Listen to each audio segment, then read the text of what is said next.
Dear students. तो पिला माने आज आम गतकाली जो लास्ट क्लास रे जी जाए पढ़ी तापर कंटिन्यू करवा तापरटा ठीक अच्छे। तो आम कौन कौन पढ़ी छुआ श्वेत सार कौन स्नेह सार कौन आ पुष्टि सार कौन से बाबद आम जानी। आज आम आउ एक खाद्य उपादान आउ जो सब रहा खाद्य उपादान जीवसार धातु सार जल यही बाबद आम आज डिस्कसन करवा पढ़ा ठीक अच्छे। तो प्रथम आम देखा जीवसार। जीवसार अन्य नाम हूँ छुआ विटामिन आ धातु सार अन्य नाम कौन मिनेराल्स ठीक अच्छे। तो जीवसार को आउ कौन कहुए विटामिन कहुए। तो जीवसार उपादान रही जपरी खाद्यर उपादान 6टी अच्छी। तो से जीवसार गोटे से मध्यरु तो जीवसार उपादान रही बुझिपार। तो कौन कौन उपादान जीवसार अच्छी ए B1 C आउ D अच्छी बुझिपार। से ही बड़ी धातु सार अन्य नाम हूँ मिनेराल्स। तो तार उपादान रही कौन कौन छुआ देख कैल्शियम आयोडीन आयरन आहरी एमती बहुत सारा तार उपादान रही किंतु तुमर ये 3टी देती कौन कौन कैल्शियम आयोडीन आयरन आदि उपादान ठीक अच्छे। तापरे कार्य कार्य कौन छुआ कौन कार्य रही यही जीवसार और धातु सार कौन कार्य यही दुई प्रकार खाद्य उपादान आम शरीर को विभिन्न रोगरू रक्षा करें। तो जो रहा आमर जीवसार जार कि अन्य नाम हूँ विटामिन आउ जो आमर रहा धातु सार जार कि अन्य नाम मिनेराल्स। तो से दुईटी जो खाद्य उपादान गुड़िकर कार्य कौन कार्य हूँ यही दुई प्रकार खाद्य उपादान आम शरीर को विभिन्न रोगरू रक्षा करते बुझिपार। तो यही दुईटी खाद्य उपादान खाइबा द्वारा तो पिला माने कौन यही दुई प्रकार खाद्य आम खाइबा द्वारा कौन कौन धातु सार और जीवसार खाद्य उपादान आमे आमर खाद्य रे ग्रहण करने द्वारा आमर कौन होता है आम शरीर को विभिन्न रोगरू रक्षा मिली थाए। तो यही दुईटी उपादान खाद्यर उपादान कौन कौन जीवसार एवं धातु सार आम शरीर को विभिन्न प्रकार रोगरू रक्षा करिथांती बुझीगला तांकर कार्य। तो बुझीगला जीवसार उपादान गुड़िक कौन कौन धातु सार उपादान गुड़िक कौन कौन बुझीगला। तापर से दुईटी माने जो धातु सार और जीवसार कार्य कौन ठीक अच्छे। तापर छुआ एबे आमे जिबा विभिन्न विटामिन उत्स जेपरी आमे विभिन्न प्रकार उद्भिदजात खाद्य हो कि प्राणी जातीय खाद्य हो से आम अन्य जो माने विभिन्न प्रकार उपादान पाउथिले जो श्वेतसार उपादान पाउथिले स्नेह सार उपादान पाउथिले पुष्टि सार उपादान पाउथिले सेही भली विटामिन आमे केउ केउ उत्सरू पाई परिबा। उत्स कौन अच्छी कौन कौन खाद्य खाइबा द्वारा आमर शरीर को बा आम मानू विटामिन मिलिबो। तो कौन देखो छुआ विटामिन ए रो उत्स कौन कौन क्षीर अमृतभंडा आंब आउ गाजर बुझीगला कौन कौन क्षीर अमृतभंडा आंब आउ गाजर। तो देखो आमे कौन जानी विटामिन उपादान ए B1 C आउ D ठीक अच्छे। तो प्रथम आम जाना विटामिन ए रो उत्स। तो विटामिन ए आमे को खाद्य को प्रकार खाद्य खाइबा द्वारा आमे विटामिन ए पाई थाउ कौन कौन क्षीर हो अमृतभंडा आंब गाजर। तो मुख्य आमे कौन कौन ये किसी देछि आहरी भी बहुत सारा खाद्य अच्छे से गुड़ी को खाइले आमे विटामिन ए पाई परिबा। तुमर ये किछिटा ही देछि ठीक अच्छे। तो तुम एगुड़ा मन रख प्रत्येक रु 4-4टा मन रख बुझिपार। तो क्षीर अमृतभंडा आंब आउ गाजर सेपरी विटामिन B1 उत्स कौन क्षीर गहम चाउल पनीर अड़सी मंजी आउ कौन कसाई मंजी यही सबू हूँ कौन विटामिन B1 उत्स। तो यही सबू प्रकार खाद्य खाई कौन कौन क्षीर गहम चाउल पनीर अड़सी मंजी कसाई मंजी। तो आम यही प्रकार खाद्य खाई यही सबू कौन खाद्य पदार्थ आम्भे B1 विटामिन B1 पाई पारि थाउ ठीक अच्छे। तापर विटामिन C रो उत्स।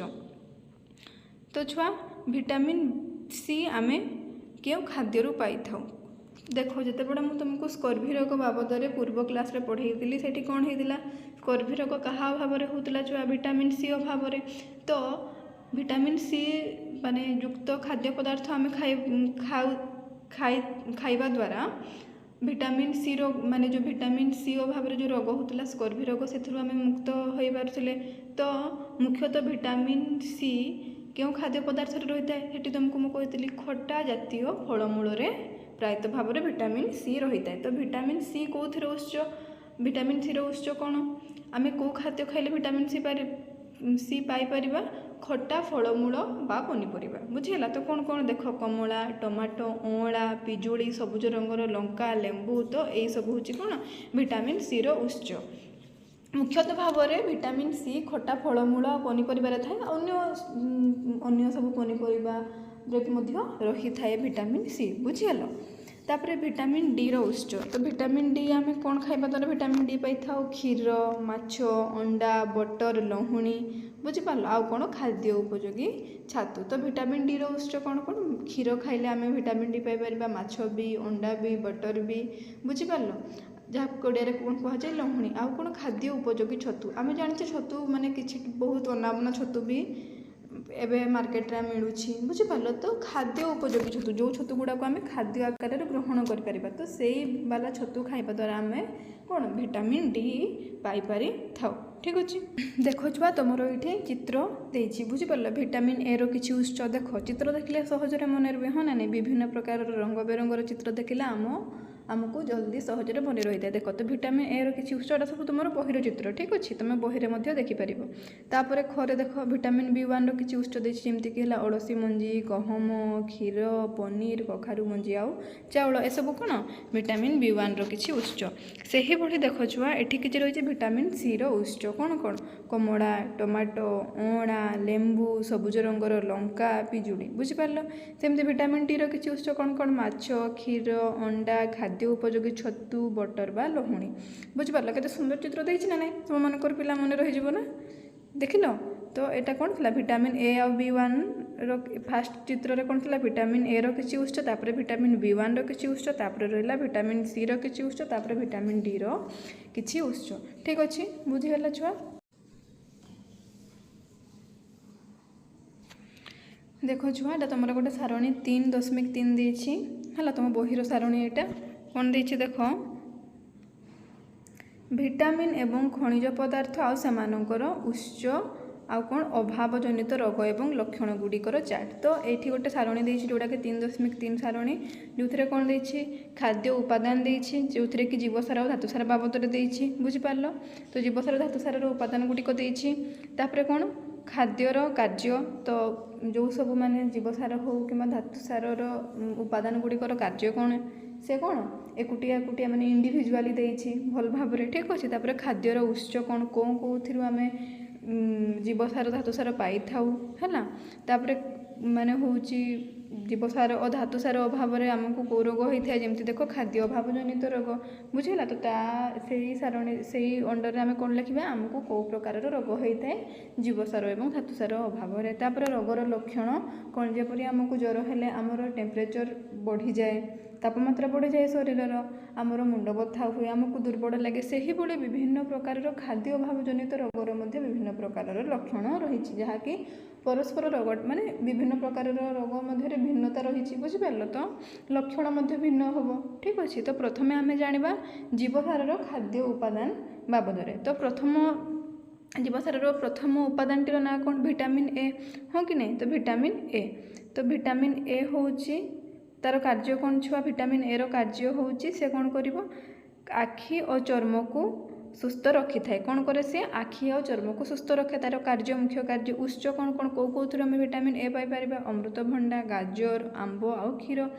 अभावजनित रोग विटामिन ए रो अभाव आमको कौ रोग हम आमर दृष्टि शक्ति ह्रास पाइब आम ठीक भाव में देखिपर नहीं जेहेतु विटामिन ए रो मुख्य कार्य हूँ से कौन आखि और चर्म को सुस्थ रखिब। तो जब विटामिन ए आम शरीर को सठिक परिमाण में मिल ना तो आम ठीक भाव में देखिपर नहीं तो आमर दृष्टि शक्ति ह्रास पाइब माने कमिब बुझीपार दृष्टि शक्ति आमर कमिज धीरे धीरे।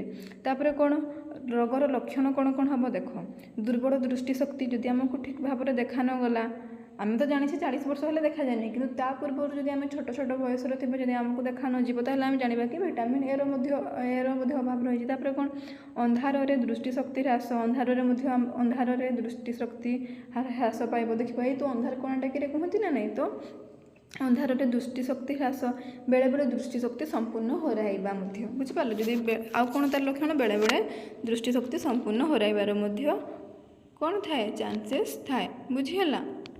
तापर देख विटामिन B1 विटामिन B1 से कौन छुआ तार कार्य कौन हृदपिंड को सुस्थ रखी थाए एवं शरीर को विभिन्न कार्य करिबारे सहाय्य करी थाए। तो कौन करे विटामिन B1 आमर जो हृदपिंड अच्छी ताको सुस्थ रखी थाए शरीर जो आम हृदपिंडटी अच्छी ताको सुस्थ रखी थाए आउ कौन करे आमर शरीर को विभिन्न कार्य करिबारे सहाय्य करी थाए। तो विटामिन B1 आमे को खाद्य पाई थाउ डाली हैला मंजी हैला मंजी जातीय खाद्य जमती बादाम है शस्य है दुग्धजात द्रव्य तो यही सब थ्रू आम विटामिन B1 पाई थाउ। तो विटामिन B1 अभाव में आमको कौन रोग हो छुआ बेरी बेरी रोग होई थाए।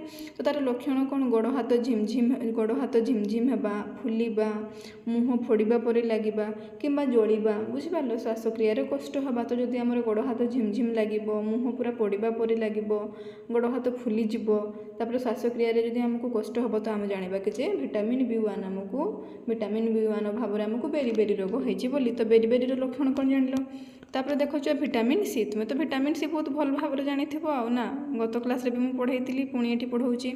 तो देख विटामिन सी कौन करे छुआ शरीर को रोग सह लड़िबारे साहाय्य करिथाए। तो कौन करे विटामिन सी मुख्य काम कौन तार से विभिन्न रोग सह लड़िबारे साहाय्य करथाए। तो विटामिन सी रो उत्स कौन कौन अँला पिजुड़ी कंचा लंका कमला आउ लेंबू ठीक अच्छे। तापर विटामिन सी अभाव में कौ रोग होता है छुआ स्कर्वी रोग होता है।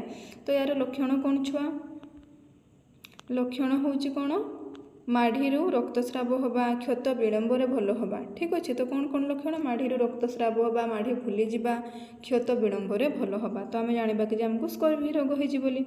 तापर विटामिन डी रो कार्य कौन हाड़ और दांत पाई कैल्शियम को शोषिबारे साहाय्य करे।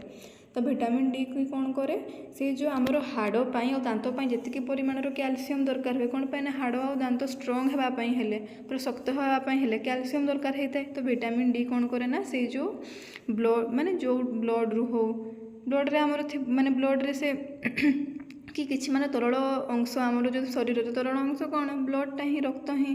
तो से जो सब कैल्शियम जो थिबो आमर जो धातु सार जातीय जो कैल्शियम थिबो तो से कैल्शियम को सी कौन कर शोषिब तापर से को दांत आउ हाड़ को दांत आउ हाड़ पाई से कैल्शियम को शोषिब बुझिपारल।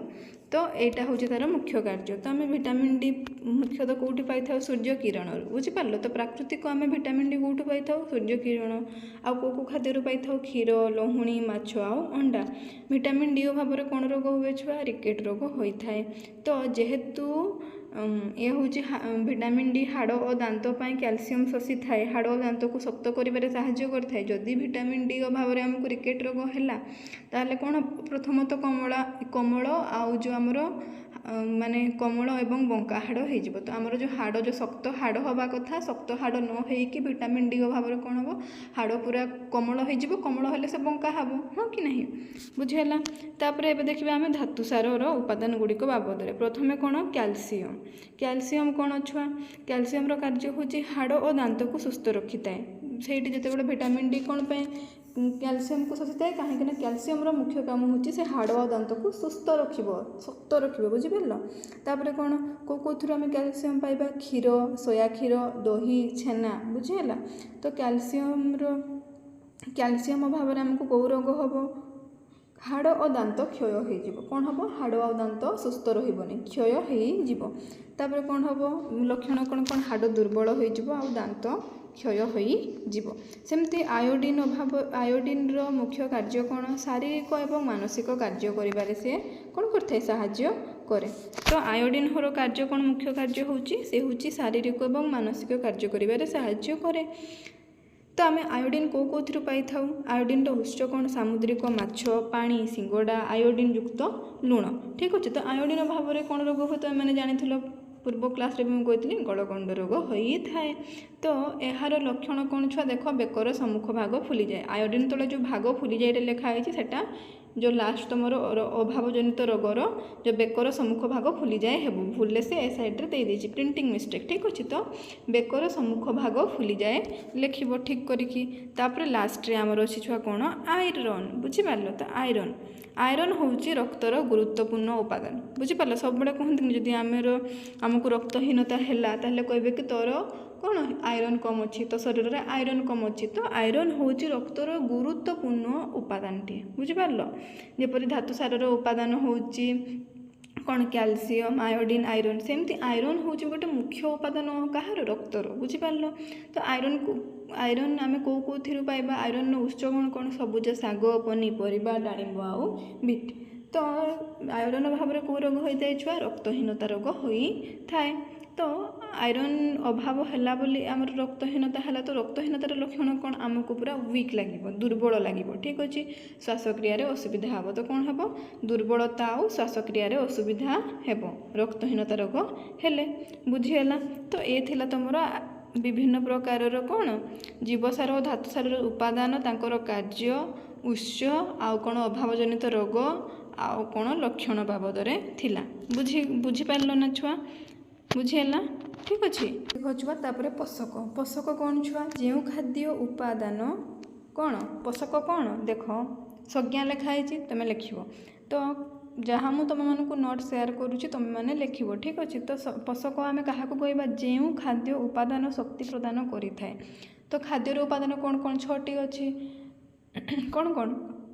ଶ୍ୱେତସାର, ସ୍ନେହସାର, ପୁଷ୍ଟିସାର, ଜୀବସାର, ଧାତୁସାର, ଜଳ। ତ ତାର ସଂଜ୍ଞା କ'ଣ ହେବ? ଦେଖ କହିଛି ଯେଉଁ ଖାଦ୍ୟ ଉପାଦାନ ଶକ୍ତି ପ୍ରଦାନ କରିଥାଏ। ବୁଝିପାରିଲ? ତ ଖାଦ୍ୟର ଉପାଦାନ କ'ଣ କ'ଣ ତୁମେ ଜାଣିଛ? ତ ଯେଉଁ ଖାଦ୍ୟ ଉପାଦାନ ଆମକୁ ଶକ୍ତି ପ୍ରଦାନ କରିଥାଏ, ଆମମାନଙ୍କର ଅଭିବୃଦ୍ଧିରେ ସହାୟକ ହୋଇଥାଏ, ଆଉ କ'ଣ କରିଥାଏ? ଶରୀରକୁ ବିଭିନ୍ନ ରୋଗରୁ ରକ୍ଷା କରିଥାଏ। ବୁଝିପାରିଲ? ତ ଏବଂ ବିଭିନ୍ନ ଶାରୀରିକ କ୍ରିୟା ବଜାୟ ରଖିଥାଏ, ତାହାକୁ ଆମେ କ'ଣ କହୁ? ପୋଷକ କହିଥାଉ। ତ ପ୍ରଥମେ କ'ଣ ପୋଷକ ଆମେ କାହାକୁ କହିବା? ଯେଉଁ ଖାଦ୍ୟ ଉପାଦାନ ଗୁଡ଼ିକ ପ୍ରଥମତଃ ଆମକୁ ଶକ୍ତି ଯୋଗାଇବ, ଆମ ଅଭିବୃଦ୍ଧିରେ ସହାୟକ ହେବ। ଅଭିବୃଦ୍ଧି କହିଲେ ଆମ ଶରୀରର ବୃଦ୍ଧିରେ ସହାୟକ ହେବ। ବୁଝିପାରିଲ? ଆଉ କ'ଣ? ଶରୀରର ବୃଦ୍ଧି କହିଲେ ଆମେ ଛୋଟରୁ ବଡ଼ ହେଉଛେ। ଠିକ୍ ଅଛି। ଆଉ କ'ଣ? ଆମର କେଶ ଲମ୍ବା ହେଉଛି, ଆମର ଉଚ୍ଚତା ବଢ଼ୁଛି। ବୁଝିପାରିଲ? ତ ଏଗୁଡ଼ା ସବୁ କ'ଣ? ଅଭିବୃଦ୍ଧି, ଶରୀରର ଅଭିବୃଦ୍ଧିରେ ଯେଉଁ ସହାୟକ ହୋଇଥାଏ, ଆଉ ଶରୀରକୁ ବିଭିନ୍ନ ପ୍ରକାରର ରୋଗରୁ ରକ୍ଷା କରିବା। ବୁଝିପାରିଲ? ଆମର ଯେଉଁ ଜ୍ୱର ହେଉ କିମ୍ବା ଯେଉଁ ବିଭିନ୍ନ ଖାଦ୍ୟ ଅଭାବରେ ଯେଉଁ ଆମକୁ ରୋଗ ହେଉଛି, ଯଦି ଆମେ ସଠିକ୍ ପରିମାଣର ସେସବୁ ଖାଦ୍ୟ ଉପାଦାନ ଗୁଡ଼ିକ ଖାଦ୍ୟ ଆକାରରେ ଖାଇବା, ତ ଆମମାନଙ୍କୁ ସେ ପ୍ରକାରର ରୋଗ ହେବନି। ତ ବିଭିନ୍ନ ପ୍ରକାରର ରୋଗରୁ ରକ୍ଷା କରିଥାଏ ଆମ ଶରୀରକୁ ଯେଉଁ ଖାଦ୍ୟ ଉପାଦାନ ଗୁଡ଼ିକ। ଆଉ କ'ଣ? ବିଭିନ୍ନ ଶାରୀରିକ କ୍ରିୟା ବଜାୟ ରଖିଥାଏ। ବିଭିନ୍ନ ଶାରୀରିକ କ୍ରିୟା କହିଲେ ଦେଖ, ଯଦି ଆମେ ଖାଦ୍ୟ କିଛି ନ ଖାଇବା ତାହେଲେ ଆମେମାନେ କ'ଣ କିଛି କାର୍ଯ୍ୟ କରିପାରିବା ନା? ତ ବିଭିନ୍ନ ପ୍ରକାରର ଶାରୀରିକ କାର୍ଯ୍ୟ କରିବା ପାଇଁ ହେଲେ ଆମକୁ ଯଥେଷ୍ଟ ପରିମାଣର ଖାଦ୍ୟ ଦରକାର। ତ ପୋଷକ କ'ଣ? ଯେଉଁ ଖାଦ୍ୟ ଉପାଦାନ ଆମମାନଙ୍କୁ ଶକ୍ତି ପ୍ରଦାନ କରିଥାଏ, ଆମ ଅଭିବୃଦ୍ଧିରେ ସହାୟକ ହୋଇଥାଏ, ଶରୀରକୁ ରୋଗରୁ ରକ୍ଷା କରିଥାଏ, ଶାରୀରିକ କ୍ରିୟା ବଜାୟ ରଖିଥାଏ। ଶାରୀରିକ କ୍ରିୟା କହିଲେ ଯେଉଁ ଆମେ ଦୌଡ଼ୁଛେ, ଖେଳୁଛେ, ପଢ଼ୁଛେ, ନାଚୁଛେ, ଗାଉଛେ, ଏହିସବୁ କ'ଣ ଆମର ଶାରୀରିକ କ୍ରିୟା। ତ ଏହିସବୁ ଶାରୀରିକ କ୍ରିୟା ବଜାୟ ରଖିଥାଏ, ତାହାକୁ ଆମେ କ'ଣ କହିବା ଛୁଆ? ପୋଷକ କହିଥାଉ। ଶାରୀରିକ କ୍ରିୟା କହିଲେ ଯେଉଁ ସବୁ କ୍ରିୟା ଆମ ଶରୀର ଦ୍ୱାରା ହେଉଛି, ତାକୁ ଆମେ କ'ଣ କହିବା? ଶାରୀରିକ କ୍ରିୟା। ଶାରୀରିକ କେଉଁଠୁ ଆସିଛି? ଶରୀର ଶବ୍ଦରୁ ଆସିଛି। ତ ଯେଉଁ ସବୁ କ୍ରିୟା ଆମ ଶରୀର ଦ୍ୱାରା ହେଉଛି, ତାକୁ ଆମେ କ'ଣ କହିବା? ଶାରୀରିକ କ୍ରିୟା। ତ ସଂଜ୍ଞା ବୁଝିହେଲା ଛୁଆ? ତାପରେ ପ୍ରମୁଖ ପୋଷକ ଗୁଡ଼ିକ। ତ ପ୍ରମୁଖ ପୋଷକ କ'ଣ କ'ଣ ଛୁଆ? ଯେଉଁ ସବୁ ଖାଦ୍ୟ ଉପାଦାନ ତୁମେ ଜାଣିଥିଲ, ସେସବୁ ହେଉଛି, ସେସବୁକୁ ଯଦି ତୁମକୁ କିଏ ପଚାରିଲା ଖାଦ୍ୟ ଉପାଦାନ ଗୁଡ଼ିକ କ'ଣ କ'ଣ, ତାହେଲେ ସେଇ ସେମ୍ ଆନ୍ସର୍ ରହିବ। ପୋଷକ କ'ଣ କ'ଣ କହିଲେ ବି ସେଇ ସେମ୍ ଆନ୍ସର୍ ରହିବ। ତ ପ୍ରମୁଖ ପୋଷକ ଗୁଡ଼ିକ କ'ଣ କ'ଣ ଛୁଆ? କାର୍ବୋହାଇଡ୍ରେଟ୍, ଫ୍ୟାଟ୍, ଭିଟାମିନ୍ ଆଉ ମିନେରାଲ୍। ଏଗୁଡ଼ା ସବୁ କ'ଣ? ମୁଖ୍ୟ ବା ପ୍ରମୁଖ ପୋଷକ। ବୁଝିହେଲା? ତାପରେ ଦେଖ, ସୁରକ୍ଷା ପ୍ରଦାନକାରୀ ପୋଷକ। ମୁଖ୍ୟତଃ ସୁରକ୍ଷା ପ୍ରଦାନକାରୀ ପୋଷକ କାହାକୁ କାହାକୁ କହିବା ଛୁଆ? ଦେଖ, ଆମର ଯେଉଁ ଭିଟାମିନ୍ ଏବଂ ମିନେରାଲ୍ ହେଉଛନ୍ତି ମୁଖ୍ୟତଃ ସୁରକ୍ଷା ପ୍ରଦାନକାରୀ ପୋଷକ କୁହାଯାଏ। ତ ଭିଟାମିନ୍ ଆଉ ମିନେରାଲ୍କୁ ମୁଖ୍ୟତଃ ଆମେ କ'ଣ କହିବା? ସୁରକ୍ଷା ପ୍ରଦାନକାରୀ ପୋଷକ କହିବା। ତ ଭିଟାମିନ୍ର ଛୁଆ ଅନ୍ୟ ନାମ କ'ଣ କହିଥିଲି ମୁଁ? ଜୀବସାର। ଠିକ୍ ଅଛି। ଆଉ ମିନେରାଲ୍ର ଓଡ଼ିଆ ନାମ କ'ଣ କହିଥିଲି ମୁଁ? ଧାତୁସାର। ତ ଏ ଦୁଇଟି କ'ଣ? ସୁରକ୍ଷା ପ୍ରଦାନକାରୀ ପୋଷକ। ଏହି ପୋଷକ ଆମ ଶରୀରକୁ ରୋଗରୁ ରକ୍ଷା କରିବା ସହ ସୁସ୍ଥ ରଖିଥାଏ। ତ ଯେଉଁ ଏହି ପୋଷକ ଦୁଇଟି କ'ଣ? ଭିଟାମିନ୍ ଓ ମିନେରାଲ୍ କ'ଣ କରେ? ଆମ ଶରୀରକୁ ରୋଗରୁ ରକ୍ଷା କରିବା ସହ ସୁସ୍ଥ ମଧ୍ୟ ରଖିଥାନ୍ତି। ଠିକ୍ ଅଛି। ତାପରେ ଏଥିପାଇଁ ନିୟମିତ କ୍ଷୀର, ସବୁଜ ପନିପରିବା, ଫଳ ଏବଂ ଶସ୍ୟଜାତୀୟ ଖାଦ୍ୟ ଖାଇବା ଆବଶ୍ୟକ।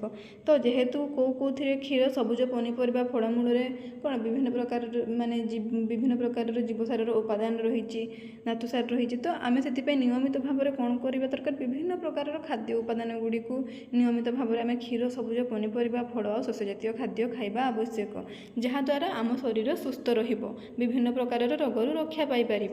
ବୁଝିହେଲା? ତ ଭିଟାମିନ୍ ଆଉ ମିନେରାଲ ହେଉଛି ସୁରକ୍ଷା ପ୍ରଦାନକାରୀ ପୋଷକ।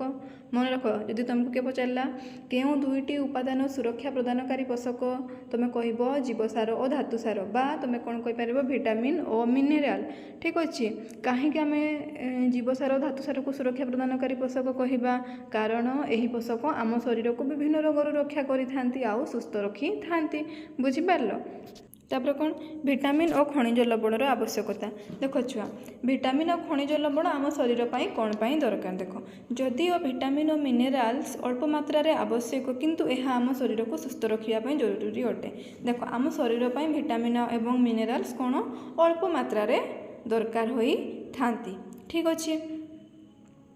କିନ୍ତୁ ଅଳ୍ପ ମାତ୍ରାରେ ଯଦିଓ ସେମାନେ ଦରକାର ହେଉଥାନ୍ତି, ଆମେ କେବେ ତାକୁ ଅବହେଳା କରିଦେବାନି। କହିବା କି ହଁ ଅଳ୍ପ ମାତ୍ରାରେ ତ ଦରକାର ହେଉଛି, ନ ଖାଇଲେ ବି ଚଳିବ। ସେମିତି ହେବନି। ଅଳ୍ପ ମାତ୍ରାରେ ଦରକାର ହେଲେ ବି ସେସବୁ କ'ଣ ସୁରକ୍ଷା ପ୍ରଦାନକାରୀ ପୋଷକ ଆମେ ଜାଣିଲେ।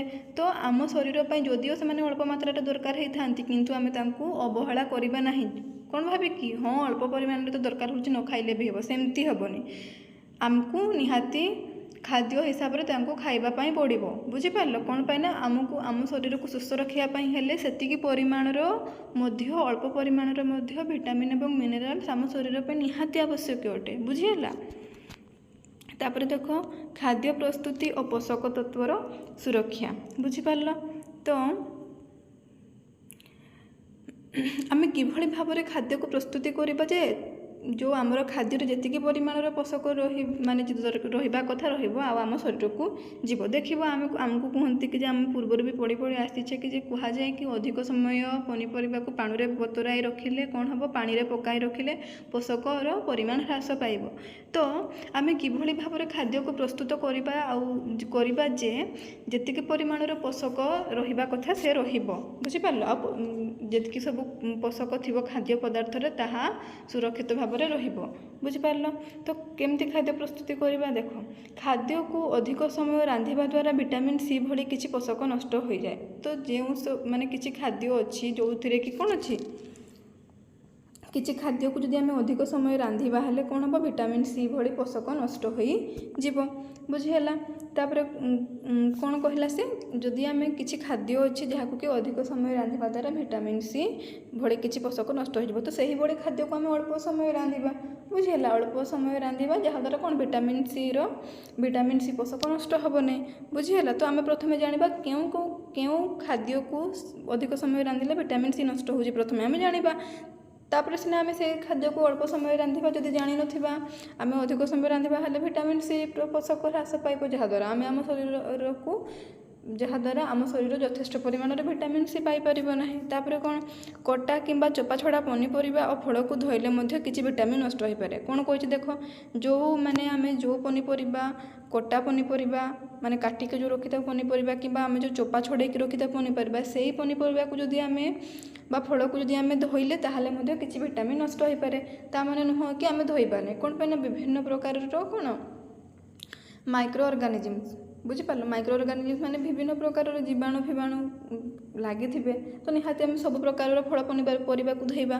ତ ଭଲ ଭାବରେ ଧୋଇବା କହିଲେ ଏତେ ସମୟ ଆମେ ପାଣିରେ ପକାଇକି ତାକୁ ରଖିବା ନାହିଁ। ଯଦି ଅଧିକ ସମୟ ଆମେ ତାକୁ ପାଣିରେ ପକାଇକି ରଖିଲେ ତାହେଲେ ଭିଟାମିନ୍ ନଷ୍ଟ ହୋଇପାରେ। ତେଣୁ ରାନ୍ଧିବା ବା କଞ୍ଚାରେ ଖାଇବା ପୂର୍ବରୁ ସମସ୍ତ ଫଳ ଓ ପନିପରିବାକୁ ଭଲ ଭାବରେ ଧୋଇବା ପାଇଁ ପରାମର୍ଶ ଦିଆଯାଇଛି। ସେଥିପାଇଁ କ'ଣ କୁହାଯାଇଛି? ଆମେ ରାନ୍ଧିବା ଆଉ କ'ଣ କଞ୍ଚା ଖାଇବା ପୂର୍ବରୁ ଭଲ ଭାବରେ ତାକୁ ଧୋଇବା, ନହେଲେ ଆମେ ମଧ୍ୟ ବିଭିନ୍ନ ପ୍ରକାରର ରୋଗର ସମ୍ମୁଖୀନ ହେବା ଯଦି ନ ଧୋଇକି ଖାଇବା ହେଲେ। କ'ଣ ପାଇଁ? ସେଠି ବିଭିନ୍ନ ପ୍ରକାରର ମଇଳା ସବୁ, ଧୂଳି ସବୁ, ବହୁତ ବିଭିନ୍ନ ପ୍ରକାରର ଛୋଟ ଛୋଟ କଣିକା, ଛୋଟ ଛୋଟ ସବୁ କ'ଣ ବୀଜାଣୁ, ଜୀବାଣୁ ଏସବୁ ଥାଆନ୍ତି। ତ ଯଦି ଆମେ ତାକୁ ଭଲସେ ନ ଧୋଇକି ଖାଇବା ହେଲେ ସେସବୁ ଜିନିଷ ଆମ ପେଟ ଭିତରକୁ ଗଲେ ଆମେ ରୋଗରେ ପୀଡ଼ିତ ହେବା। ହଁ କି ନାହିଁ? ତ ଆମେ ସବୁ ପନିପରିବା ଓ ଫଳମୂଳକୁ ଭଲ ଭାବରେ ଧୋଇବା ପାଇଁ ପରାମର୍ଶ ଦିଆଯାଇଛି ବୋଲି କୁହାଯାଇଛି। ଠିକ୍ ଅଛି। ତାପରେ ଦେଖ ହେଉଛି ଛୁଆ, ପୋଷକ ତତ୍ତ୍ୱର ମୁଖ୍ୟ ଉତ୍ସ କ'ଣ ହେଲା? ତ ଲୁଣ ଭଳି ପୋଷକ ସମୁଦ୍ର ଜଳରୁ କିମ୍ବା ପଥରରୁ ମିଳିଥାଏ। ବୁଝିପାରିଲ? ତ ଆମର ଯେଉଁ ଲୁଣ କ'ଣ? ଆୟୋଡ଼ିନ୍ ଯୁକ୍ତ ଲୁଣ ହେଉଛି ଏକ ପ୍ରକାରର ଧାତୁ ସାରର ଉପାଦାନ। ଠିକ୍ ଅଛି। ତ ଲୁଣ ଭଳି ପୋଷକ ଆମେ କେଉଁଠୁ ପାଇଥିବା? ସମୁଦ୍ର ଜଳରୁ କିମ୍ବା ଆମେ ପଥରରୁ ପାଇପାରିବା। ଆଉ କ'ଣ? ଯେଉଁ ସୂର୍ଯ୍ୟ କିରଣ ସଂସ୍ପର୍ଶରେ ଆସିଲେ ଆମେ ପ୍ରାକୃତିକ ଭାବରେ କ'ଣ ପାଉ? ଭିଟାମିନ୍ ଡି ପାଇଥାଉ। ବୁଝିହେଲା? ତାପରେ ଦେଖ ଛୁଆ, ତନ୍ତୁ ଜାତୀୟ ଖାଦ୍ୟ ଯାହାକୁ କି କ'ଣ କହିବା? ଫାଇବର ବା ରଫେଜ ବି କହିପାରିବା। ତ ତ ଫଳ ପନିପରିବାରେ ପ୍ରଚୁର ମାତ୍ରାରେ ତନ୍ତୁ ରହିଥାଏ। ତ ଫଳ ଆଉ ପନିପରିବାରେ କ'ଣ ରହିଥାଏ? ପ୍ରଚୁର ମାତ୍ରାରେ ତନ୍ତୁ ରହିଥାଏ। ତ ତନ୍ତୁ ଜାତୀୟ ଖାଦ୍ୟର ଉତ୍ସ କ'ଣ? ଫଳ ଆଉ ପନିପରିବା। ବୁଝିହେଲା। ଅତ୍ୟାବଶ୍ୟକ ପୋଷକ ତତ୍ତ୍ୱ ବ୍ୟତୀତ ଆମ ଶରୀରକୁ ତନ୍ତୁ ଜାତୀୟ ଖାଦ୍ୟ ଏବଂ ପାଣିର ଆବଶ୍ୟକତା ରହିଛି। ଅତ୍ୟାବଶ୍ୟକ ପୋଷକ ତତ୍ତ୍ୱ କହିଲେ ଅତ୍ୟାବଶ୍ୟକ ଯେଉଁଗୁଡ଼ା ଆମର ବହୁତ ହିଁ ଜରୁରୀ ଆମ ଶରୀର ପାଇଁ, ସେଗୁଡ଼ିକୁ ଆମେ କ'ଣ କହୁ? ଅତି ଆବଶ୍ୟକ ପୋଷକ। ତ ଅତି ଆବଶ୍ୟକ ପୋଷକ ଗୁଡ଼ିକ କ'ଣ କ'ଣ? ପୋଷକ ତତ୍ତ୍ୱ ଗୁଡ଼ିକ ଶ୍ୱେତସାର, ସ୍ନେହସାର, ପୁଷ୍ଟିସାର, ଜୀବସାର, ଧାତୁସାର। ତ ଏଇ ଯେଉଁ ମୁଖ୍ୟତଃ ପ୍ରମୁଖ ପୋଷକ ବ୍ୟତୀତ, ବୁଝିଲ, ଏସବୁ ଛାଡ଼ିକି ମଧ୍ୟ ଆମ ଶରୀରକୁ କ'ଣ ଦରକାର? ତନ୍ତୁ ଜାତୀୟ ଖାଦ୍ୟ ଆମ ଶରୀର ପାଇଁ ନିହାତି ଦରକାର, ଆଉ ପାଣି ମଧ୍ୟ ଦରକାର। ବୁଝିପାରିଲ? ବିନା ପାଣିରେ ଆମେମାନେ ବଞ୍ଚିପାରିବା ନାହିଁ। ବୁଝିଗଲା? ତ ତନ୍ତୁ ଜାତୀୟ ଖାଦ୍ୟକୁ ଆମେ କ'ଣ କହୁ? ରଫେଜ ମଧ୍ୟ କହିଥାଉ। ଏହା ଆମ ଶରୀରକୁ କୌଣସି ପୋଷକ ପ୍ରଦାନ କରେ ନାହିଁ, ତଥାପି ଏହା ଆମ ଖାଦ୍ୟର ଅତ୍ୟାବଶ୍ୟକ ଉପାଦାନ। ଯଦିଓ ଏହା ଆମ ଶରୀରକୁ କୌଣସି ପ୍ରକାରର ପୋଷକ ପ୍ରଦାନ କରିନଥାଏ, କ'ଣ? ରଫେଜ ବା ତନ୍ତୁ ଜାତୀୟ ଖାଦ୍ୟ ଆମ ଶରୀରକୁ କୌଣସି ପ୍ରକାରର ପୋଷକ ପ୍ରଦାନ କରେ ନାହିଁ, କିନ୍ତୁ ଏହା ମଧ୍ୟ ଆମ ଶରୀର ପାଇଁ ଜରୁରୀ ଅଟେ। କ'ଣ କାର୍ଯ୍ୟ ରହିଛି ତାହେଲେ ଏହାର? କ'ଣ କାର୍ଯ୍ୟ ରହିଛି? ଯଦିଓ ସେ ଆମକୁ କିଛି ପୋଷକ ପ୍ରଦାନ କରୁନି, ତା'ର କିଛି ଅନ୍ୟ କାର୍ଯ୍ୟ ରହିଥିବ। କ'ଣ? ଏହା ଆମ ଶରୀରର ହଜମ ହୋଇନଥିବା ଖାଦ୍ୟ ହଜମ କରିବାରେ ସାହାଯ୍ୟ କରେ।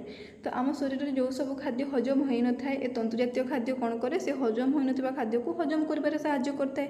ସେଥିପାଇଁ ଆମକୁ ଯେଉଁ ଅତି ଆବଶ୍ୟକ, ଯେଉଁ ମୁଖ୍ୟତଃ ପୋଷକ ବ୍ୟତୀତ ଆମକୁ ତନ୍ତୁ ଜାତୀୟ ଖାଦ୍ୟ ଦରକାର। କ'ଣ ପାଇଁ? ଯେଉଁ ସବୁ ଆମର ଖାଦ୍ୟ ହଜମ ହୋଇନଥିବ, ସେସବୁ ଖାଦ୍ୟକୁ ହଜମ କରିବାରେ ତନ୍ତୁ ଜାତୀୟ ଖାଦ୍ୟ ବା ରଫେଜ ସାହାଯ୍ୟ କରିଥାଏ। ଆଉ କ'ଣ? ଭଲ ଭାବରେ ମଳ ବାହାର କରିବାରେ ସାହାଯ୍ୟ କରିଥାଏ। ଆଉ କ'ଣ କରିଥାଏ? ଯଦି ଆମର କିଛି ମଳ ନିଷ୍କାସନରେ କିଛି ଯଦି ଅସୁବିଧା ହେଉଥିବ, ତାହେଲେ ଏ ତନ୍ତୁ ଜାତୀୟ ଖାଦ୍ୟ ସାହାଯ୍ୟ କରେ। କ'ଣ କରେ? ଭଲ ଭାବରେ ମଳ ବାହାର କରିବାରେ ସାହାଯ୍ୟ କରିଥାଏ। ବୁଝିହେଲା ତା'ର ଦୁଇଟି କାର୍ଯ୍ୟ କ'ଣ? ତାହେଲେ କ'ଣ କହିବା? ଯଦି ତୁମକୁ ପ୍ରଶ୍ନ ପଚାରିଲା କି ଯଦି ତନ୍ତୁ ଜାତୀୟ ଖାଦ୍ୟ ଆମ ଶରୀରକୁ କୌଣସି ପ୍ରକାରର ପୋଷକ ପ୍ରଦାନ କରିନଥାଏ, ତେବେ କାହିଁକି ଆମେମାନେ ତନ୍ତୁ ଜାତୀୟ ଖାଦ୍ୟ ଖାଇବା ଆବଶ୍ୟକ? ତୁମେ କ'ଣ ଲେଖିବ? ଆମେମାନେ ତନ୍ତୁ ଜାତୀୟ ଖାଦ୍ୟ ଖାଇବା ଆବଶ୍ୟକ କାରଣ ଏହା ଆମ ଶରୀରର ହଜମ ହୋଇନଥିବା ଖାଦ୍ୟ ହଜମ କରିବାରେ ସାହାଯ୍ୟ କରିଥାଏ ଏବଂ ଭଲ ଭାବରେ ମଳ ନିଷ୍କାସନ ବା ବାହାର କରିବାରେ ସାହାଯ୍ୟ କରିଥାଏ। ସେଥିପାଇଁ ଦେଖିବ, ତୁମର ଯଦି ପେଟ ଜାତୀୟ କିଛି ରୋଗ ହୋଇଥିବ, ମାନେ କିଛି ପେଟରେ ଗୋଳମାଳ ହୋଇଥିବ, ହଜମ ଠିକ୍ସେ ହୋଇନଥିବ, ଠିକ୍ ଅଛି, ତ ମଳ ନିଷ୍କାସନରେ କିଛି ଅସୁବିଧା ହେଉଥିବ, ଆମେ ମେଡ଼ିକାଲ ଗଲେ କ'ଣ କୁହନ୍ତି? ଡକ୍ଟର କୁହନ୍ତି କି ତୁମେ ମାନେ ବେଶୀ ଟିକେ ହେଭି ବାଲା ଖାଦ୍ୟ ଖାଇବନି, ତନ୍ତୁ ଜାତୀୟ ଖାଦ୍ୟ ଖାଇବ ବୋଲି କୁହାଯାଏ। ବୁଝିପାରିଲ? ତାପରେ ତନ୍ତୁ ଜାତୀୟ ଖାଦ୍ୟର ଉତ୍ସ କ'ଣ ଛୁଆ? ମୁଖ୍ୟତଃ ଉଦ୍ଭିଦରୁ ଆମେ କ'ଣ ମିଳିଥାଏ? ଆମକୁ ତନ୍ତୁ ଜାତୀୟ ଖାଦ୍ୟ, ଯେମିତିକି ବିଭିନ୍ନ ପ୍ରକାରର ପନିପରିବାରୁ ଆମକୁ ତନ୍ତୁ ଜାତୀୟ ଖାଦ୍ୟ ମିଳିଥାଏ। ବୁଝିହେଲା? ତାପରେ ଦେଖ ଛୁଆ, ଖାଦ୍ୟ ଓ ପରିବେଶ। କ'ଣ? ଖାଦ୍ୟ ଓ ପରିବେଶ। ତ ସବୁଜ ପନିପରିବା, ତାଜା ଫଳ, ଚକିପେଷା ଅଟା, ଚପାଲଗା ଡାଲି ଏବଂ ମଞ୍ଜି ଜାତୀୟ ଖାଦ୍ୟ ମଧ୍ୟ ରଫେଜର ଉତ୍ତମ ଉତ୍ସ ଅଟେ। ତ ସବୁଜ ପନିପରିବା ହେଲା, ତାଜା ଫଳ ହେଲା, ଚକିପେଷା ଅଟା ହେଲା, ଚପାଲଗା ଡାଲି ହେଲା ଓ ମଞ୍ଜି ଜାତୀୟ ଖାଦ୍ୟ ମଧ୍ୟ ରଫେଜର ଉତ୍ତମ ଉତ୍ସ ଅଟେ ବୋଲି କୁହାଯାଇଛି। ତ ସ୍ଥାନୀୟ ଅଞ୍ଚଳରେ ଉତ୍ପାଦିତ ଏବଂ ଉଦ୍ଭିଦ ଭିତ୍ତିକ ଖାଦ୍ୟ ଖାଇବା ଶରୀର ପାଇଁ ସ୍ୱାସ୍ଥ୍ୟକର ହେବା ସହ ପରିବେଶ ପାଇଁ ଓ ପୃଥିବୀ ପାଇଁ ମଧ୍ୟ ଉତ୍ତମ। ତ ସ୍ଥାନୀୟ ଅଞ୍ଚଳରେ, ମାନେ ଆମ ପାଖାପାଖି ଅଞ୍ଚଳରେ ଯେଉଁ ଅଞ୍ଚଳରେ ଆମେ ରହୁଛେ, ତ ସେଇ ଅଞ୍ଚଳକୁ କ'ଣ କହିବା? ସ୍ଥାନୀୟ ଅଞ୍ଚଳ। ଯେଉଁ ଅଞ୍ଚଳରେ ଆମେ ଯେଉଁ ସ୍ଥାନରେ ଆମେ ରହୁଛେ, ତ ସ୍ଥାନୀୟ ଅଞ୍ଚଳରେ ଯେଉଁ ଉତ୍ପାଦିତ ହେଉଥିବ ଉଦ୍ଭିଦ ଭିତ୍ତିକ ଖାଦ୍ୟ ଖାଇବା ଦ୍ୱାରା କ'ଣ ହୁଏ? ଆମ ଶରୀର ସୁସ୍ଥ ରହିବା ସହ ଆମ ପରିବେଶ ଆଉ ପୃଥିବୀ ମଧ୍ୟ ସୁସ୍ଥ ରହିପାରେ। ବୁଝିଲ? ସୁସ୍ଥ ରହିବ ହେଲେ କ'ଣ ହେବ? ଆମ ଶରୀର ପାଇଁ ମଧ୍ୟ ଉତ୍ତମ, ପରିବେଶ ପାଇଁ ମଧ୍ୟ ଉତ୍ତମ, ଆଉ ପୃଥିବୀ ପାଇଁ ମଧ୍ୟ ଉତ୍ତମ ଅଟେ। ବୁଝିହେଲା? ତାପରେ ଜଳର ଆବଶ୍ୟକତା। ଜଳର ଆବଶ୍ୟକତା କ'ଣ ରହିଛି? ଜଳ ବିନା କ'ଣ ଆମେ ରହିପାରିବାନି? କ'ଣ ଦରକାର ଜଳର? ଚାଲ ଜାଣିବା। ଠିକ୍ ଅଛି। ତ ଜଳ ଆମ ଖାଦ୍ୟର ଏକ ଅତ୍ୟାବଶ୍ୟକୀୟ ଉପାଦାନ। ତ ଯେଭଳି ଭାବରେ ତୁମର ଦିଆଗଲା ସବୁ, ମାନେ ମୁଖ୍ୟତଃ ପ୍ରମୁଖ ପୋଷକ ତତ୍ତ୍ୱ ଯେଉଁ ରହିଲା, ଶ୍ୱେତସାର, ସ୍ନେହସାର, ଜୀବସାର, ପୁଷ୍ଟିସାର, ଧାତୁସାର ହେଲା, ସେଇଗୁଡ଼ିକ ଯେପରି ଆମ ଶରୀର ପାଇଁ ନିହାତି ଆବଶ୍ୟକ, ସେହିଭଳି ମଧ୍ୟ ଜଳ ଆମ ଶରୀର ପାଇଁ ନିହାତି ଆବଶ୍ୟକତା ରହିଛି ଜଳର। ବୁଝିପାରିଲ? ତ ଜଳ ଆମ ଖାଦ୍ୟର ଏକ ଅତି ଆବଶ୍ୟକ ବା ଅତ୍ୟାବଶ୍ୟକ ଉପାଦାନ ଅଟେ। ଏହା ଶରୀରକୁ ଖାଦ୍ୟରୁ ପୋଷକ ଶୋଷିବାରେ ସାହାଯ୍ୟ କରେ। ତ ଜଳର କାର୍ଯ୍ୟ କ'ଣ? ଯେଉଁ ଆମ ଶରୀରରେ ଯେଉଁ ପୋଷକ, ମାନେ ଯେଉଁ ଖାଦ୍ୟ ଯେଉଁ ଅଛି, ଆମେ ଖାଦ୍ୟ ଖାଇଲେ ଆମ ଶରୀରକୁ ଗଲା, ତ ଖାଦ୍ୟରେ ବିଭିନ୍ନ ପୋଷକ ରହିଛି। ବୁଝିପାରିଲ? ସେ ଜଳ କ'ଣ କରିବ? ସେ ଖାଦ୍ୟରେ ଥିବା ପୋଷକକୁ ସେ ଶୋଷିବ। ଶୋଷିକି ସେ କ'ଣ କରିବ? ଶୋଷିକି ଶରୀରର ଅଙ୍ଗ ପ୍ରତ୍ୟଙ୍ଗକୁ ସିଏ କ'ଣ ହେବ? ଗୋଟେ ଅଙ୍ଗରୁ ଆଉ ଗୋଟେ ଅଙ୍ଗକୁ ସିଏ ଯିବ। ବୁଝିପାରିଲ ତ? ଯେଉଁ ତାର ମୁଖ୍ୟ କାମ ହେଉଛି ଯେଉଁ ଶରୀରରେ ଆମର ଯେଉଁ ଖାଦ୍ୟ ଖାଉଛେ ଆମେ ଶରୀର ପାଇଁ, ତ ଆମ ଶରୀର ଭିତରକୁ ଖାଦ୍ୟ ଗଲା, ଖାଦ୍ୟରେ ଆମର ପୋଷକ ଅଛି, ତ ଯେଉଁ ଖାଦ୍ୟର ଯେଉଁ ଆମ ପୋଷକ ରହିଛି ତାକୁ ଶୋଷିବ କିଏ? ଜଳ। ବୁଝିପାରିଲ ତ? ଜଳର ମୁଖ୍ୟ କାମ ହେଉଛି ସେ ଯେଉଁ ମାନେ ଖାଦ୍ୟରେ ଥିବା ପୋଷକକୁ ଶୋଷିବାରେ ସାହାଯ୍ୟ କରେ, ଯାହାଦ୍ୱାରା କ'ଣ ବିଭିନ୍ନ ମାନେ ସବୁଆଡ଼େ ଆମର ହେଉଛି କ'ଣ ଥାଏ? ଜଳ ଥାଏ, ହଁ କି ନାହିଁ? ଆମ ଶରୀରରେ ଲିକ୍ୱିଡ଼ ଅଂଶ ବହୁତ ତରଳ ଅଂଶ ଥାଏ। ତ ଯଦି ଆମେ ପୋଷକକୁ ଶୋଷିବା ହେଲେ ଭଲ ଭାବରେ ସେ କ'ଣ କାର୍ଯ୍ୟ କରିପାରିବ? ପୋଷକ ସବୁଆଡ଼େ କ'ଣ ମାନେ ସମାନ ଭାବରେ ହେଉଛି କ'ଣ ଭାଗ ହୋଇପାରିବ, ଯାହାଦ୍ୱାରା କ'ଣ ଆମର ଶରୀର ଭଲ ଭାବରେ କାର୍ଯ୍ୟ କରିପାରିବ, ଅଭିବୃଦ୍ଧି ଠିକ୍ ଭାବରେ ହୋଇପାରିବ। ବୁଝିପାରିଲ? ତ କ'ଣ କରେ? ଜଳ ମୁଖ୍ୟତଃ ଶରୀରକୁ ଖାଦ୍ୟରୁ ପୋଷକ ଶୋଷିବାରେ ସାହାଯ୍ୟ କରେ। ତାପରେ କ'ଣ? ଜଳ ଝାଳ ଓ ପରିସ୍ରା ମାଧ୍ୟମରେ ଶରୀରରୁ ବର୍ଜ୍ୟବସ୍ତୁ ବାହାର କରିଥାଏ। ତ ଜଳ ଆଉ କ'ଣ କରିଥାଏ? ଝାଳ ଓ ପରିସ୍ରା ମାଧ୍ୟମରେ କ'ଣ କରିଥାଏ? ଆମର ଯେଉଁ ଶରୀର ଯେଉଁ ସବୁ ବର୍ଜ୍ୟବସ୍ତୁ ରହିଥାଏ ତାକୁ ବାହାର କରିଥାଏ। ବୁଝିହେଲା? ତାପରେ ନିଜକୁ ସୁସ୍ଥ ରଖିବା ପାଇଁ ନିୟମିତ ପର୍ଯ୍ୟାପ୍ତ ପରିମାଣରେ ପାଣି ପିଇବା ଉଚିତ। ଯଦି ଆମେ ଆମ ନିଜକୁ ସୁସ୍ଥ ରଖିବା ପାଇଁ ହେଲେ କେବଳ ଆମେ ସେ ମୁଖ୍ୟ ପୋଷକ ତତ୍ତ୍ୱ ଖାଇଦେଲେ ହେଇଯିବନି। ଜଳକୁ ଯଦି ଆମେ ନ ପିଇବା ତ ସେ ମୁଖ୍ୟ ପୋଷକ ତତ୍ତ୍ୱକୁ ଖାଇବା ସହ ଆମେ ରଫେଜ ଆଉ କ'ଣ ଜଳକୁ ମଧ୍ୟ ନିୟମିତ ଭାବରେ ଠିକ୍ ପରିମାଣରେ ପିଇବା ଉଚିତ, ଯାହାଦ୍ୱାରା ଆମେ ସମ୍ପୂର୍ଣ୍ଣ ସୁସ୍ଥ ରହିପାରିବା। ତ ଆମ୍ଭେମାନେ ଯଦି ସୁସ୍ଥ ରହିବା, ଦେଶର ଛୋଟ ଛୋଟ ଛୁଆଠୁ ଆରମ୍ଭ କରିକି ନାଗରିକ ଯାଏଁ କିମ୍ବା ବଡ଼ ବଡ଼ ବୟସ୍କ ଲୋକ ଯାଏଁ ଯଦି ଆମେ ଠିକ୍ ଭାବରେ ସମସ୍ତ ପୋଷକ ତତ୍ତ୍ୱ ଖାଇବା ହେଲେ, ଗ୍ରହଣ କରିବା ହେଲେ ଆମେ କ'ଣ? ଆମେ ସୁସ୍ଥ ରହିବା। ଆମେ ସୁସ୍ଥ ରହିଲେ ଆମ ପରିବେଶ ସୁସ୍ଥ ରହିବ, ଆମ ଦେଶ ସୁସ୍ଥ ରହିବ, କ'ଣ? ତାପରେ ଆମ ପୃଥିବୀ ସୁସ୍ଥ ରହିବ। ବୁଝିହେଲା? ତ ନିଜକୁ ସୁସ୍ଥ ରଖିବା ପାଇଁ ହେଲେ ନିୟମିତ ଭାବରେ ପର୍ଯ୍ୟାପ୍ତ ପରିମାଣରେ, ମାନେ ଯେତିକି ଦରକାର ସେତିକି ପରିମାଣରେ ଯଦି ପାଣି ପିଇବ ଉଚିତ, ଯାହାଦ୍ୱାରା ଆମେ ପୁରା ସମ୍ପୂର୍ଣ୍ଣ ଭାବରେ ସୁସ୍ଥ ରହିପାରିବା। ଠିକ୍ ଅଛି? ଦେଖ ଛୁଆ, ତୁମର ଏଠି ଗୋଟେ ଟେବୁଲ ଦେଇଛି, ମାନେ କ'ଣ ମାନେ ଗୋଟେ ବକ୍ସରେ ଦେଇଛି। ବକ୍ସ ଭିତରେ କ'ଣ? ଜଣେ ବୈଜ୍ଞାନିକଙ୍କୁ ଜାଣିବା। ଠିକ୍ ଅଛି? ତ ଆମେ କାହାକୁ ଜାଣିବା? ଜଣେ ବୈଜ୍ଞାନିକଙ୍କୁ ଜାଣିବା, ଯାହାଙ୍କର ନାଁ କ'ଣ ଛୁଆ? କଲୁଥୁର ଗୋପାଲନ। କ'ଣ? କଲୁଥୁର ଗୋପାଲନ। ତ ସେ କ'ଣ କରିଥିଲେ? ଭାରତରେ ପୋଷଣ ସମ୍ବନ୍ଧରେ ଗବେଷଣା କରିଥିଲେ। ତ ସେ କ'ଣ କରିଥିଲେ? ଯେଉଁ ଭାରତ କିଏ? ଭାରତ କ'ଣ? ଆମ ଦେଶର ନା ଭାରତ। ତ ଭାରତରେ ସେ କ'ଣ କରିଥିଲେ? କଲୁଥୁର ଗୋପାଲନ ସେ ପୋଷଣ ସମ୍ବନ୍ଧରେ ଗବେଷଣା କରିଥିଲେ, ଗବେଷଣା ଆରମ୍ଭ କରିଥିଲେ। କାହା ସମ୍ବନ୍ଧରେ? ପୋଷଣ ସମ୍ବନ୍ଧରେ। ହେଲା? ତାପରେ କ'ଣ? ସେ 500ରୁ ଅଧିକ ଭାରତୀୟ ଖାଦ୍ୟର ପୋଷକ ତତ୍ତ୍ୱର ମାନ ବିଶ୍ଳେଷଣ କରିଥିଲେ ଏବଂ ଭାରତୀୟ ପରିପ୍ରେକ୍ଷୀରେ ଉପଯୁକ୍ତ ଖାଦ୍ୟ ସୁପାରିଶ କରିଥିଲେ। ତ ସେ କ'ଣ କରିଥିଲେ? ତାଙ୍କର ଗବେଷଣା ଦ୍ୱାରା ବିଭିନ୍ନ ପ୍ରକାରର ପୋଷଣ ସମ୍ବନ୍ଧରେ ଗବେଷଣା କରିବା ଦ୍ୱାରା ସେ 500ରୁ ଅଧିକ ଭାରତୀୟ ଖାଦ୍ୟର ପୋଷକ ତତ୍ତ୍ୱର ମାନ ବିଶ୍ଳେଷଣ କରିଥିଲେ। ତ ଯେଉଁ 500ରୁ ଅଧିକ କ'ଣ? ଯେଉଁ ଭାରତୀୟ ଖାଦ୍ୟ ରହିଛି, ତ ବିଭିନ୍ନ ପ୍ରକାରର ଖାଦ୍ୟରେ ବିଭିନ୍ନ ପ୍ରକାରର ପୋଷକ ତତ୍ତ୍ୱ ରହିଛି। ବୁଝିପାରିଲ? ତ ସେ 500ରୁ ଅଧିକ ଯେହେତୁ ଭାରତୀୟ ଖାଦ୍ୟର ପୋଷକ ତତ୍ତ୍ୱର ସେ ମାନ ବିଶ୍ଳେଷଣ କରିଥିଲେ। ବୁଝିପାରିଲ? ଆଉ କ'ଣ? ଭାରତୀୟ ପରିପ୍ରେକ୍ଷୀରେ କ'ଣ କରିଥିଲେ? ଉପଯୁକ୍ତ ଖାଦ୍ୟ ସୁପାରିଶ କରିଥିଲେ। ତାପରେ ସେ ଭାରତୀୟ ଜନସଂଖ୍ୟାର ପୁଷ୍ଟିକର ସ୍ଥିତି ଉପରେ ସର୍ବେକ୍ଷଣର ନେତୃତ୍ୱ ନେଇ ପ୍ରୋଟିନ୍, ଶକ୍ତି ଏବଂ ଅନ୍ୟାନ୍ୟ ଖାଦ୍ୟ ଉପାଦାନର ବ୍ୟାପକ ଅଭାବ ଚିହ୍ନଟ କରିଥିଲେ। ତାପରେ ସେ ଆଉ କ'ଣ କରିଥିଲେ? ଭାରତୀୟ ଜନସଂଖ୍ୟାର ପୁଷ୍ଟିକର ସ୍ଥିତିକୁ ନେଇକି ସେ କ'ଣ କରିଥିଲେ?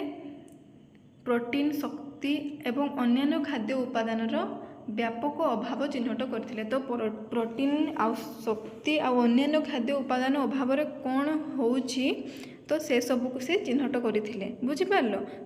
ଭାରତୀୟ ଜନସଂଖ୍ୟାରେ, ଠିକ୍ ଅଛି, ଭାରତୀୟ ଜନସଂଖ୍ୟାର ପୁଷ୍ଟିକର ସ୍ଥିତିକୁ ଆଖି ଆଗରେ ରଖି, ବୁଝିପାରିଲ, ସେ ଦେଖିଲେ କି ପ୍ରୋଟିନ୍, ଶକ୍ତି ଆଉ ଅନ୍ୟାନ୍ୟ ଖାଦ୍ୟ ଉପାଦାନ ଅଭାବ ଚିହ୍ନଟ କରିଥିଲେ। ହେଲା? ଅଭାବ ଚିହ୍ନଟ କରିଥିଲେ କ'ଣର? ପ୍ରୋଟିନ୍ର, ଶକ୍ତିର ଆଉ ଅନ୍ୟାନ୍ୟ ଖାଦ୍ୟ ଉପାଦାନ ଗୁଡ଼ିକର କ'ଣ ଅଭାବ ଚିହ୍ନଟ କରିଥିଲେ ଭାରତୀୟ ଜନସଂଖ୍ୟାରେ। ବୁଝିପାରିଲ? ତ ସେମାନେ କିପରି ଜାଣିବେ କି ଯେ ହେଉଛି ଏଇଠି ପ୍ରୋଟିନ୍ର ଅଭାବ ରହିଛି, ଶକ୍ତିର ଅଭାବ ରହିଛି କିମ୍ବା ଅନ୍ୟାନ୍ୟ ଖାଦ୍ୟ ଉପାଦାନର ଅଭାବ ରହିଛି? କିପରି ଜାଣିଲେ? କିଛି ତାଙ୍କ ରୋଗ ହୋଇଥିବ, ହଁ କି ନାହିଁ? ଆମେ ଜାଣିଛେ ଖାଦ୍ୟ ଅଭାବରେ ଆମକୁ ବିଭିନ୍ନ ପ୍ରକାରର ରୋଗ ହୋଇଥାଏ। ତ ସେ ରୋଗରୁ ସେ ଜାଣିପାରିଥିବେ କି ଯେ ହଁ ତାପରେ ସେ ସେଇ ଉପରେ ଗବେଷଣା କରିଥିବେ, ତାପରେ ଜାଣିଥିବେ କି ଏଇ ସବୁ ଅଭାବ ଅଛି, ଏଇ ଖାଦ୍ୟ ଉପାଦାନର ସବୁ ଅଭାବ ରହିଛି। ତ ସେ କ'ଣ କରିଥିଲେ? ଯେଉଁ ପୁଷ୍ଟିକର ସ୍ଥିତି, ମାନେ କିଛି ଦେଖିବ, କିଛି ଲୋକ ମାନେ ପୁଷ୍ଟିକର ସ୍ଥିତି କହିଲେ କିଛି ଲୋକଙ୍କୁ ମାନେ ରୋଗ ମାନେ ରୋଗ ହୋଇଥିବ, ମାନେ କିଛି ଲୋକ ସୁସ୍ଥ ନଥିବେ, କିଛି ଲୋକ ସୁସ୍ଥ ଥିବେ, କିଛି ଲୋକ ଅସୁସ୍ଥ ଥିବେ। ଠିକ୍ ଅଛି, ତ ଏହାକୁ କୁହାଯାଏ ପୁଷ୍ଟିକର ସ୍ଥିତି। ତ ଭାରତୀୟ ଜନସଂଖ୍ୟାର ପୁଷ୍ଟିକର ସ୍ଥିତିକୁ ଆଖି ଆଗରେ ରଖି କ'ଣ କରିଥିଲେ କଲୁଥର ଗୋପାଲନ କ'ଣ ବିଭିନ୍ନ ପ୍ରକାରର ଖାଦ୍ୟ ଉପାଦାନର ବ୍ୟାପକ ଅଭାବ ଚିହ୍ନଟ କରିପାରିଥିଲେ। ତାପରେ କ'ଣ କହିଥିଲେ, ଏହାଦ୍ୱାରା କ'ଣ ହେଲା, ଯେହେତୁ ସେ ଅଭାବ ଚିହ୍ନଟ କରିପାରିଥିଲେ, ବିଭିନ୍ନ ପ୍ରକାରର ଖାଦ୍ୟ ଉପାଦାନର ଅଭାବକୁ ଜାଣିପାରିଥିଲେ, ସେ କ'ଣ କରିଥିଲେ 2002 ମସିହାରେ ମଧ୍ୟାହ୍ନ ଭୋଜନ କାର୍ଯ୍ୟକ୍ରମ ଆରମ୍ଭ କରିଥିଲେ, ଯାହାକୁ କି ଆମେ ବର୍ତ୍ତମାନ କ'ଣ କହୁଛେ ପ୍ରଧାନମନ୍ତ୍ରୀ ପୋଷଣ ଯୋଜନା। ବୁଝିପାରିଲ? ତ କଲୁଥର ଗୋପାଲନ କ'ଣ ଆରମ୍ଭ କରିଥିଲେ, ବିଭିନ୍ନ ପ୍ରକାରର ଖାଦ୍ୟ ଉପାଦାନର ବ୍ୟାପକ ଅଭାବ ଚିହ୍ନଟ କରିସାରିବା ପରେ ସେ କ'ଣ କାର୍ଯ୍ୟକ୍ରମ ଆରମ୍ଭ କରିଥିଲେ 2002 ମସିହାରେ ମଧ୍ୟାହ୍ନ ଭୋଜନ କାର୍ଯ୍ୟକ୍ରମ ଆରମ୍ଭ କରିଥିଲେ। ବର୍ତ୍ତମାନ ସେ ମଧ୍ୟାହ୍ନ ଭୋଜନ କାର୍ଯ୍ୟକ୍ରମକୁ କ'ଣ କୁହାଯାଉଛି ବର୍ତ୍ତମାନ ସମୟରେ ପ୍ରଧାନମନ୍ତ୍ରୀ ପୋଷଣ ଯୋଜନା କୁହାଯାଉଛି। ବୁଝିହେଲା? ତ 2002 ମସିହାରେ ଏହି କାର୍ଯ୍ୟକ୍ରମ କାର୍ଯ୍ୟକାରୀ ହୋଇଥିଲା। ତାପରେ ଏହି କାର୍ଯ୍ୟକ୍ରମ କାର୍ଯ୍ୟକାରୀ ହେବା ଦ୍ୱାରା କ'ଣ ହେଇଥିଲା, ଆମ ଦେଶର ସରକାରୀ ଏବଂ ସରକାରୀ ଅନୁଦାନ ପ୍ରାପ୍ତ ବିଦ୍ୟାଳୟ ଗୁଡ଼ିକରେ କ'ଣ ହେଇଥିଲା, ସନ୍ତୁଳିତ ଖାଦ୍ୟ ସବୁ ଯୋଗାଇ ଦିଆଯାଇଥିଲା ଏହି କାର୍ଯ୍ୟକ୍ରମ ଦ୍ୱାରା।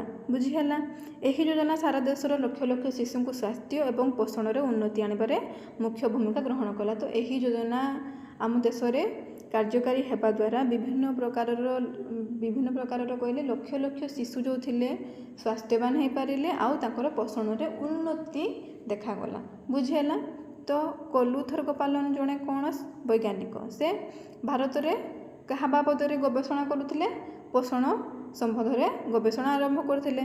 ତାପରେ ସେ କ'ଣ ଗବେଷଣା କରିସାରିବା ପରେ ସେ 500ରୁ ଅଧିକ ଭାରତୀୟ ଖାଦ୍ୟରେ ପୋଷକ ତତ୍ତ୍ୱର ମାନ ବିଶ୍ଳେଷଣ କରିଥିଲେ। ତାପରେ ସେ ଭାରତୀୟ ଜନସଂଖ୍ୟାର ପୁଷ୍ଟିକର ସ୍ଥିତିକୁ ଦେଖିକି, ବୁଝିପାରିଲ, ପୁଷ୍ଟିକର ସ୍ଥିତି କହିଲେ କିଛି ଲୋକ ଦେଖିଲେ ସୁସ୍ଥ ଅଛନ୍ତି, କିଛି ଲୋକ ଅସୁସ୍ଥ ଅଛନ୍ତି, ତ ପୁଷ୍ଟିକର ସ୍ଥିତିକୁ ଆଖି ଆଗରେ ରଖି ସେ କ'ଣ କରିଥିଲେ, ସେ ବିଭିନ୍ନ ପ୍ରକାରର ଖାଦ୍ୟ ଉପାଦାନର ବ୍ୟାପକ ଅଭାବକୁ ଚିହ୍ନଟ କରିପାରିଥିଲେ। ତାପରେ ସେ ଏଇ ଅସୁବିଧାକୁ ମାନେ କ'ଣ ବିଭିନ୍ନ ପ୍ରକାରର ଖାଦ୍ୟ ଉପାଦାନ ଅଭାବରେ ଯେଉଁ ସବୁ ରୋଗ ହେଉଥିଲା, ମାନେ ଯେଉଁ ଖାଦ୍ୟ ଉପାଦାନ ଅଭାବ ଦେଖା ଦେଉଥିଲା ଯେଉଁ ଲୋକମାନଙ୍କ ଭିତରେ, ତ ସେସବୁ ଜାଣିସାରିଲା ପରେ ସେ 2002 ମସିହାରେ କ'ଣ ମଧ୍ୟାହ୍ନ ଭୋଜନ କାର୍ଯ୍ୟକ୍ରମ ଆରମ୍ଭ କରିଥିଲେ, ଯାହାକୁ କି ବର୍ତ୍ତମାନ ସମୟରେ ପ୍ରଧାନମନ୍ତ୍ରୀ ପୋଷଣ ଯୋଜନା ଭାବରେ ଜଣାଯାଉଛି।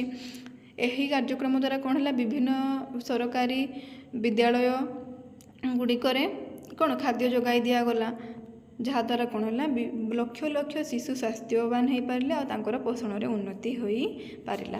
ବୁଝିହେଲା? ତ ଥିଲା ତୁମର ଛୁଆ ଆଜି ଏସବୁ କ'ଣ ଧାତୁସାର, ଜୀବସାର, ରଫେଜ, ଜଳ ଆଉ କ'ଣ କଲୁଥନ ଗୋପାଳନଙ୍କ ବାବଦରେ, ଆଉ କ'ଣ ବିଭିନ୍ନ ପ୍ରକାରର ଜୀବସାର ଉପାଦାନ ଆଉ ଧାତୁସାର ଉପାଦାନ ଅଭାବରେ କ'ଣ କ'ଣ ରୋଗ ଆମମାନଙ୍କୁ ହୋଇଥିଲା, ମାନେ ହୋଇପାରିବ। ବୁଝିପାରିଲ? ତ ଏଇସବୁ ଆଜି ଆମେ କ'ଣ କ'ଣ ଜାଣିଲେ, ମୁଖ୍ୟତଃ ଆମେ ଜୀବସାର, ଧାତୁସାର, ରଫେଜ, ଜଳ ଆଉ କଲୁଥନ ଗୋପାଳନଙ୍କ ବିଷୟରେ ଜାଣିଲେ। ନେକ୍ସଟ କ୍ଲାସ୍ରେ ଆମେ ଆଉ ଯେତିକି ରହିଲା ଆମେ ସେସବୁ କଣ୍ଟିନ୍ୟୁ କରିବା, ଆଉ ନେକ୍ସଟ କ୍ଲାସ୍ରେ ଆମେ ତୁମର କ'ଣ ବିଷୟଟି କମ୍ପ୍ଲିଟ୍ କରିବା। ଠିକ୍ ଅଛି ଛୁଆ, ଆଜି ପାଇଁ ଏତିକି। Thank you.